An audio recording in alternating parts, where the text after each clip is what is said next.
send my message once I see that we are in fact actually live. Excellent connection. 3 viewers waiting. Awesome, awesome. And I've got a preview window loading. And it looks like it's more or less good. Heaven, hey, Heaven, how's it going? Heaven's already here. Excellent, excellent. Try not to do it too late so Heaven can get in. Loosey goosey time, like the heat. Hell yeah. My YouTube preview isn't working well, but hopefully the actual YouTube is showing. Actually, I should check it on my phone because I'm not signed into. I have it up and I see the weekly heat like thumbnail. You just the preview screen. Okay, great. Yeah. Cool. All right. Yeah, my playback preview is not working, but that's okay because I got I can just see the monitor. I know what's on it. Yeah, I don't know. I haven't streamed on YouTube, but it seems like it could be. I mean, I don't know. I'm not good with the streaming stuff. I haven't done it in years, so that stuff's beyond me. It's pretty all right actually. I tried Twitch a little bit a long time ago, and was not as into it. I find YouTube to be much more like not a pain. I know they like both integrate with OBS pretty well, but I like the YouTube stuff a little better in that. Yeah, I mean, it translates better too. Look who we got this week. Sam's here. Hey, Sam. Holy moly. Who has the Navi alert? Come on, Daddy. Of course it's me. I've had the same. That's been my text message alert since I had a flip phone in 2007. Yeah, we've been hearing. I think we've even heard that in every well, not every video, but any video you've recorded in the past in your matches, it's definitely popped off before. Yeah, I've had the same MP3 audio file that I've just moved from device to device since 2007. Almost 20 years of Hey Listen on my phone.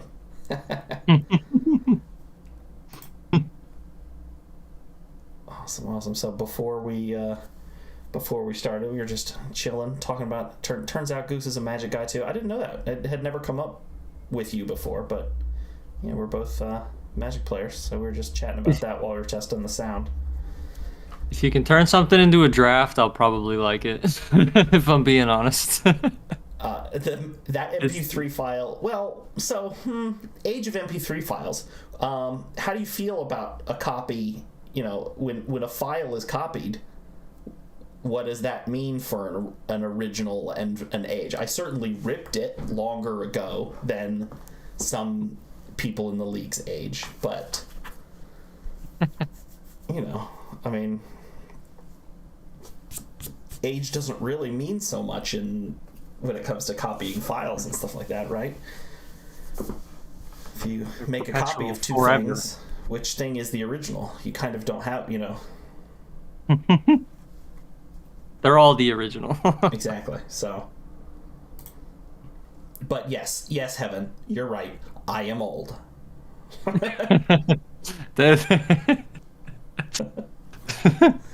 not that far behind.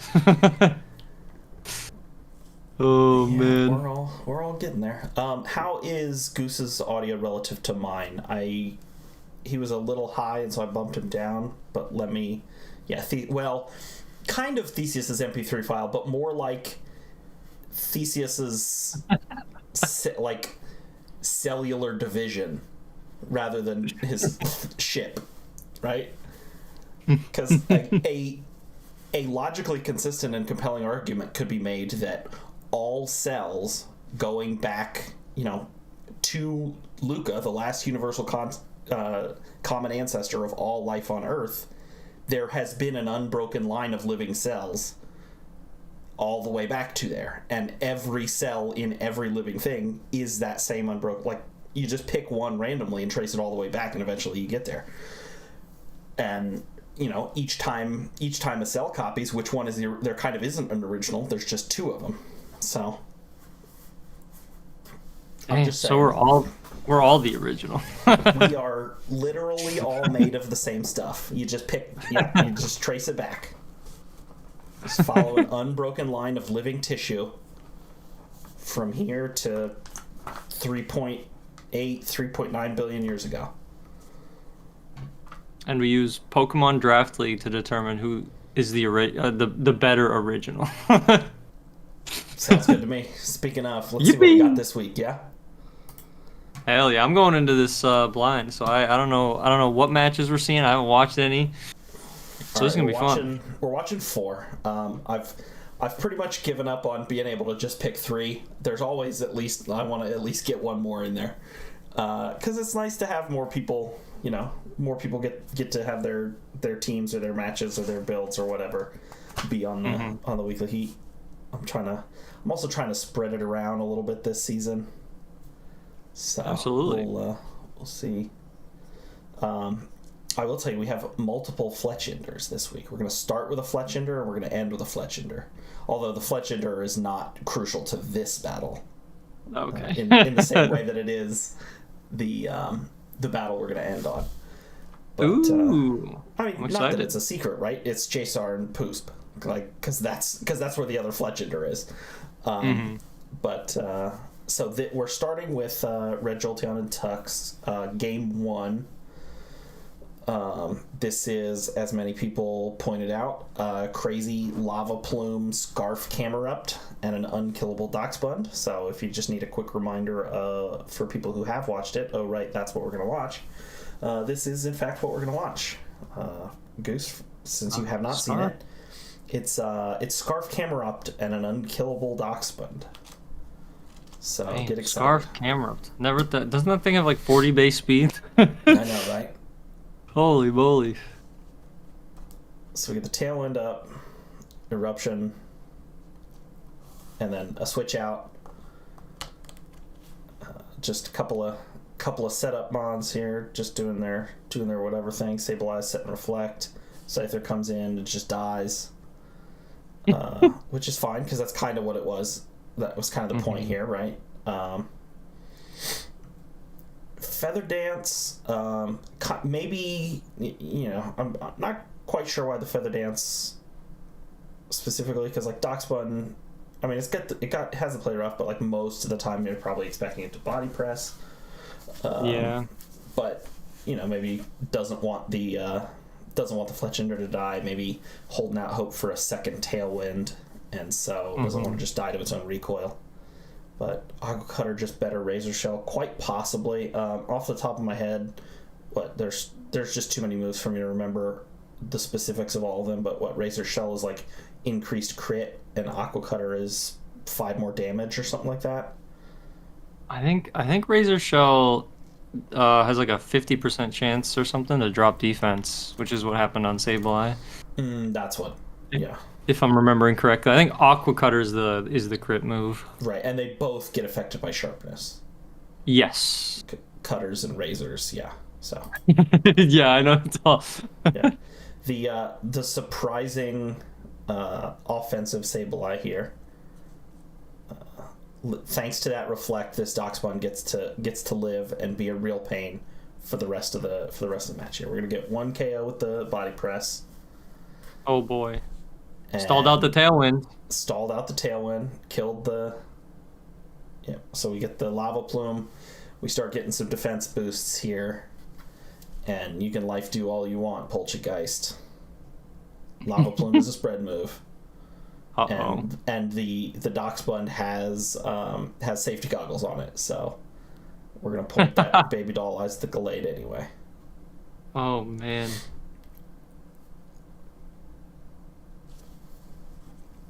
Yeesh. And then doing 0 damage to the Doxbund. And this Wish as the 4th move is crazy, right? Baby Doll Eyes for some debuffs. Wish to stay alive once you start getting some defense boosts, but yeah, in a team of essentially all physical attackers, right? Samurott, Gallade, the Granbull didn't come this game, but, you know, Morgrim, Poltergeist, which isn't really an attacker, and Fletchinder, which is, you know, often going to be Brave Bird or supportive, and just can't do anything once this well-baked body starts cooking. Yeah, that's crazy. Doxman was sitting at like 18-20% for how many turns? Yeah, well, it also wished. So it did heal back up. Yeah. Oh, no. Or did it? Wished. It was going to, but it true because it won. Yeah, because Red Jolteon won before the wish came true. But it would have healed back at this turn and then just been, impossible to ever kill. Yeah, and I'm looking at the squad, and I don't really see any special attackers that could break through it from the 6 that Tuxmux brought. Yeah, exactly, right. Ooh, because even Fletchinder, I think Fletchinder gets overheat, sure, but like, if it's like overheat that doesn't hit it. Like, yeah, that doesn't. I can't hit it. Oh no, yeah, that was a good bring. Holy moly. Yeah, and then Red Jolteon adjusts, does not bring this same set for game 2, and manages to win game 2 as well. So Scarf camera. Red Jolteon, Scarf camera up is definitely some heat. Well done. And heat. Tux, it was, as it turned out, it was an uphill battle versus this here.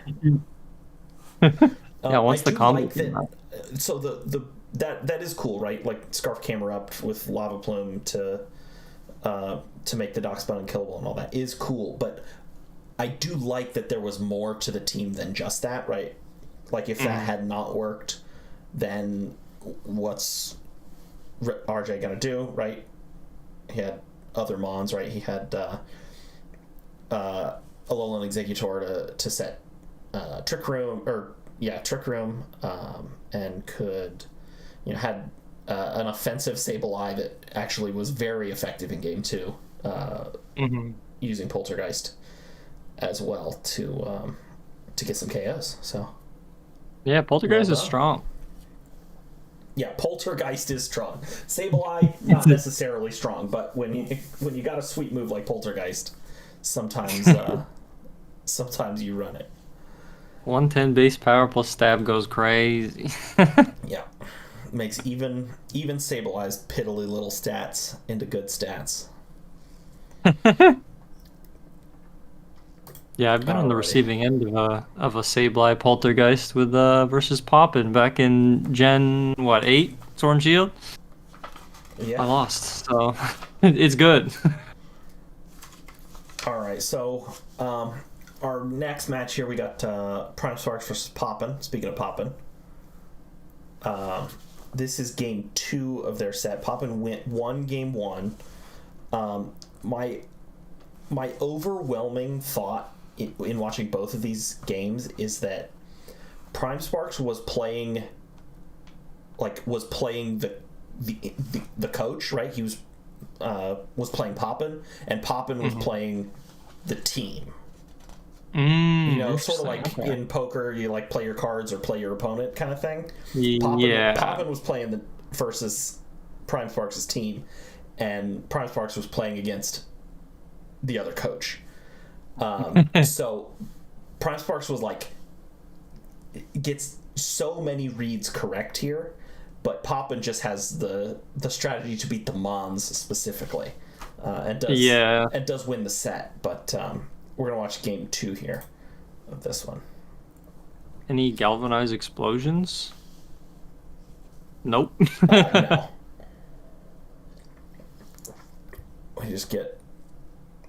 We trade some Shadow Balls, great switches. The crit's kind of annoying, whatever, but... Strength Sap, oh boy. Yeah, the Strength Sap is just brutal here, too. Because it just over and over again, it's just going to heal to full health. It's just slurp it up. Yikes. And Prime Spark is like, I have a good strategy. This is a good way to beat Pop, right? Spread moves, good switches, smart targeting. Mm-hmm. And Oh, God. Pop was like, Oh. no. I'm going to use my silly mons to make your mons bad. Oh, no. And Prime Sparks is like pinned with that strength sap too, because there's like only physical mons swapping into that right slot. Yeah. So like, what are you gonna do? You can just keep clicking it into that slot. Holy moly. And then Salt Cure, good move. The weakness policy revealed at the very end there as it dies, which is rough. You know, this ends up being the last game anyway, but even so, yeah, three physical attackers plus the Rotom Heat. We finally get that Nagelstack dead, but we've, you know, the Poltergeist here is still able to do some switching, do some stuff. Often opting to run here. Protect instead of Spiky Shield is interesting. No, it was Spiky Shield. Was it? Yeah, it's Spiky Shield. It just says protect when you attack into it, like in. Okay. In I missed it. Yeah.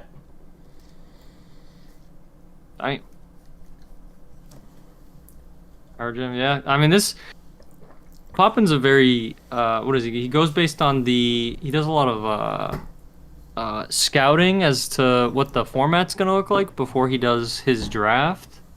And I know he was looking a lot at like how few good special attackers there were, and I think this is kind of just showcasing why that was a good idea. Because if an entire team brings a lot of physical options, which is bound to happen in this format, you can kind of shut it down with like Strength Sap, or if you have Intimidate, stuff like that, Charm, Baby Doll Eyes, which is what we saw in the last set or the last match. It's easier to shut down physical attackers, and then your special attackers just don't care and they can go crazy. Yeah, once again, like looking at these two teams of the attackers on the squad, right? So like not Vivian, Knucklestacker is an attacker, but like is also a Salt Cure mon, right? Like it's a Salt Cure recover type thing. Dugong, not a super strong attacker, generally going to be supportive.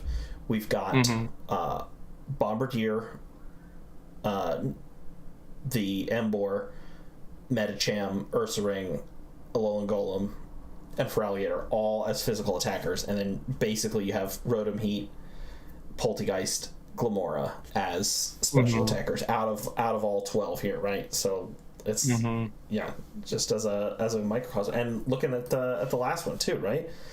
We have Heracross, Scyther, Doxbund, Samurott, Gallade, Granbull, Morgrem if you're feeling lucky. You know, there just are more physical attackers, absolutely. So yeah.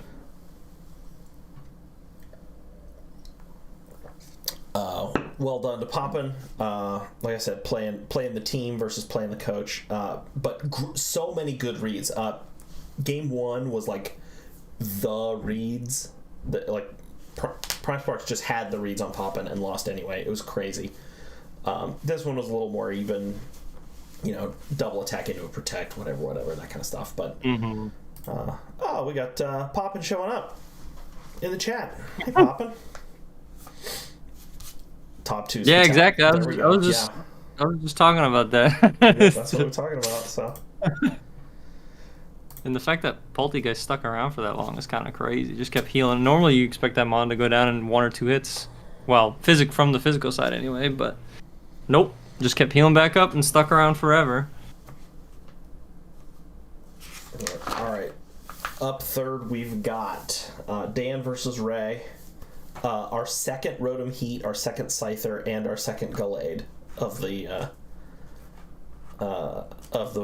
night here. And it's for a time. It is for a time. This is game 3. Yeah. This is game 3. Game 1 basically felt like Ray's game the whole time, and then at the end it just turns out Dan just won because he just had more Pokemon and better speed.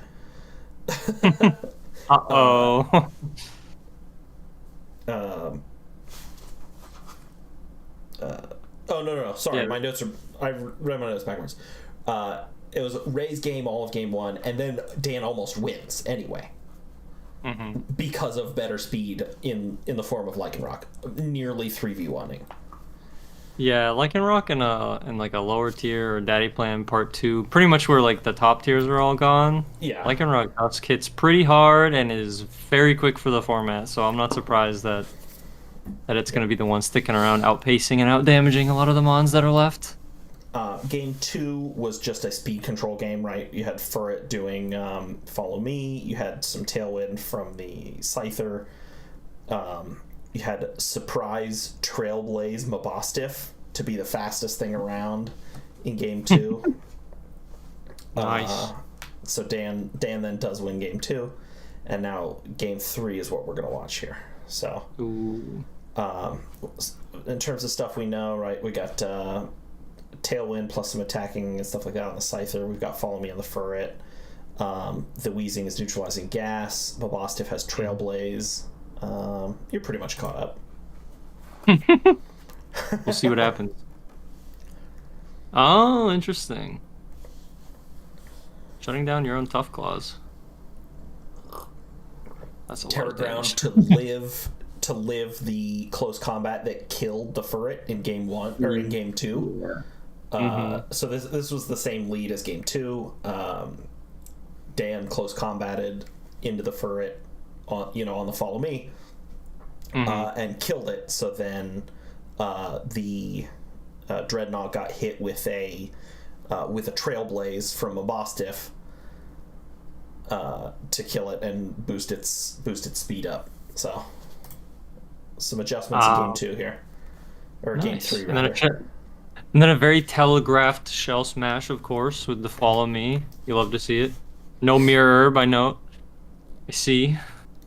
Oh, Helping Hand Rock Slide. Ooh, that's a lot of We get damage. some big damage and no Intimidate because of the neutralizing gas as well. Mm-hmm. We're gonna get the switch out, get an Intimidate off now. Yeah. Lycanroc comes back in. Oh, that's a pretty good miss. Is Lycanroc Sash, do you know? I believe so, but I don't remember. It's not Life Orb. It might be Banded. But yeah, ouch. Flinch is rough. Yeah. Rotom still getting the KO here. Furret pretty neutralized in terms of, it's got the burn, and we get the Spadef drop there on the Shadow Ball. And we're in a 3v2 now. Accelerock gets to finish it off, and now it's Magneton in a 3v1. Although, it's down to sturdy. And we do have the Discharge? Accelerock, but, an attack here, a spread move could kill both, and then it's Wheezing versus Magneton in Trick Room. Magneton potentially able to get something done. The Wheezing is at 40%, but, yeah, we've got the Accelerock to just make that not even matter. So that's crazy. Was that Rotom like Specs or something? That Shadow Ball and the Gallade did so much damage. Life Orb, I see, yeah. And probably I was like, that's probably pretty offensively invested. Yeah, I would imagine so. I think Dan usually posts. Does Dan post pastes?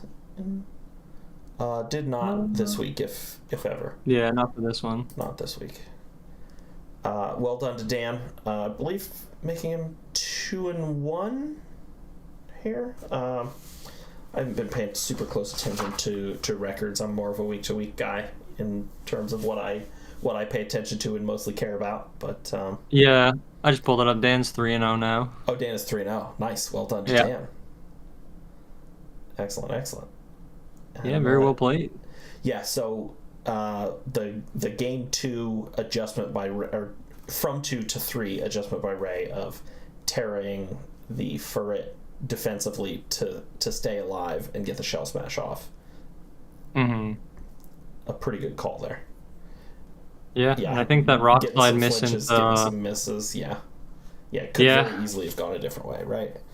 Yeah. If the Lycanroc has took damage on that switch in, then the what was the move that did it? It was the was Rock Slide, I think, right? Did like 94%.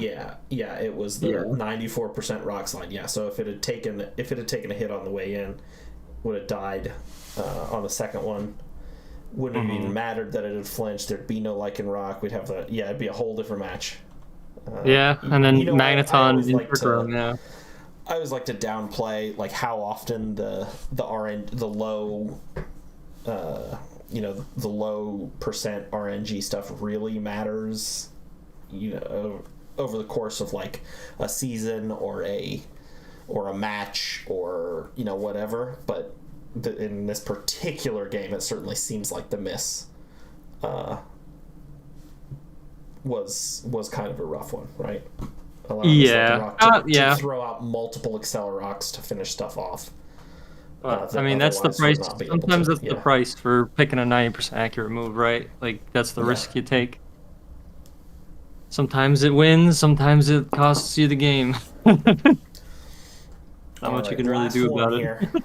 This is the story of this is the kind of match that I like to put on Weekly Heat, where the MVP of the match has 0 kills. Ooh, okay. This Fletchender absolutely J-Star's MVP of this game. That's cool to hear. It is definitely 4 for 4 assists on all 4 KOs, and J-Star absolutely would have lost if not for all the good work that Fletchender is doing. I can't. I'm surprised it's able to stick around long enough to support that much. Let's take a look. So, we start off easy, right? Tailwind plus, then your attacker goes first, gets a super effective KO. Awesome.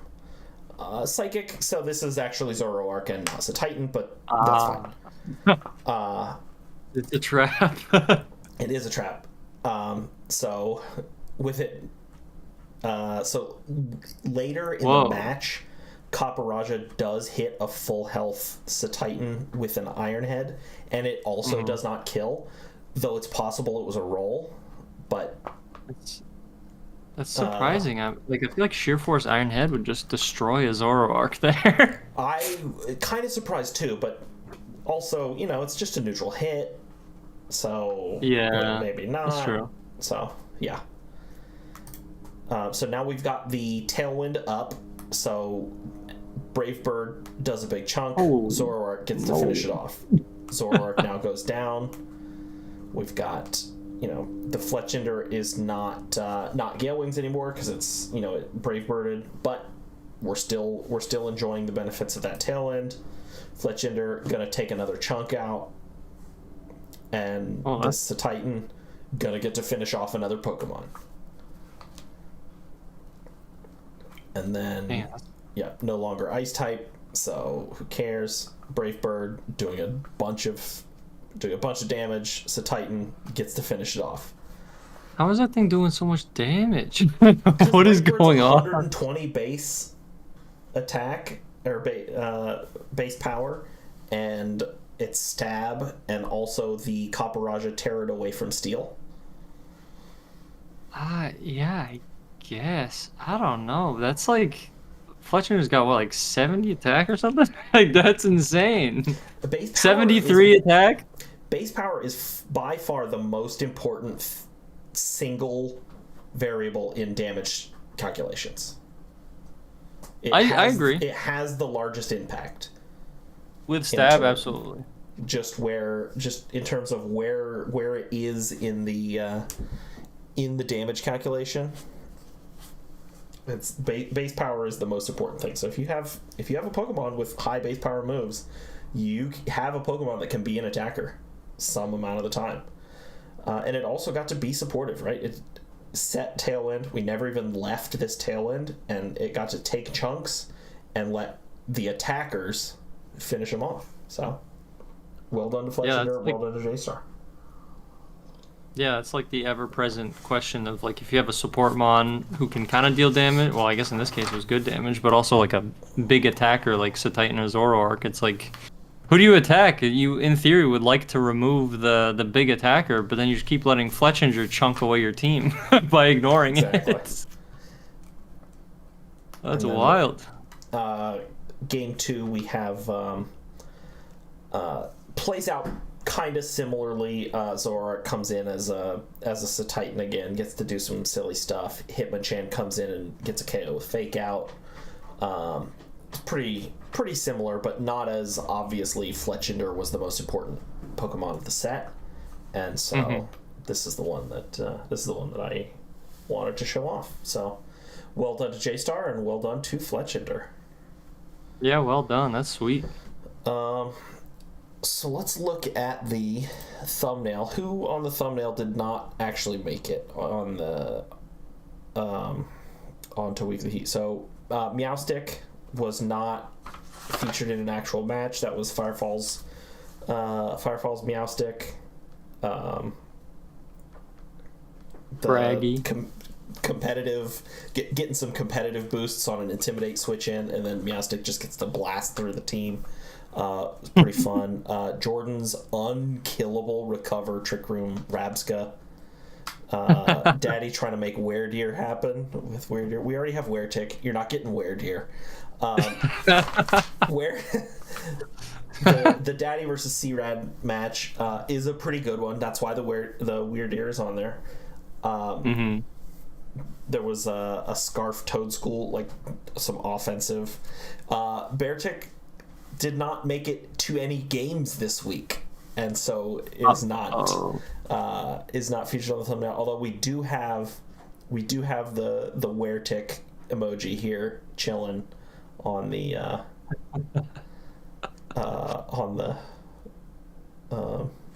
the thumbnail here on the VBL logo. Whose Ninetales is that? That is, I want to say that's Electric's Ninetales. Yes, so Ninetales with Flamethrower in Sun, so much higher impact than Ninetales when it's just bringing coverage moves. So take that for what it is. But yeah, Beartick is on strike this week, is what LS said. Yeah, and Scraggy was in. Whose match was Scraggy in? Scraggy was Camo versus XC Runner. As XC's Scraggy, switching in and out, getting some intimidates, a little bit of Fake Out. Just reminding us all that little lizard with the pants that are too big is still a good Pokemon to draft. Excellent. That covers all our honorable mention thumbnail ones. In the back was that what? Was it the Trailblaze Mabostiff? Yes, that was Dan's Trailblaze Mabostiff. Nice. And the Furret from Ray as well. Mm-hmm. The camera up to the Poltergeist we saw, as well as Fletchinder. The background, we've got some painting I found from the 1890s that's like some souls being tortured in hell or something. I don't know. I'm going to shout out my blurry backgrounds going forward, maybe. You can't really tell what's going on. It's kind of just orange colors, but that's because I make it more orange. Mm-hmm. The focus is on the mons that brought the heat. Exactly. Rather than the torturing of souls in hell.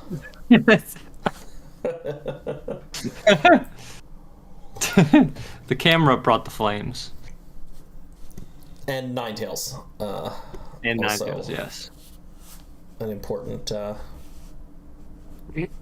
bringer of Flamethrower Red Sun. You got any parting words, final thoughts, words of wisdom? No. It's always a pleasure to be on here. Thanks for having me. Weekly Heat has been a sick addition to the VBL season, week to week. And if you haven't subscribed to The Good Doctor, then make sure you do so.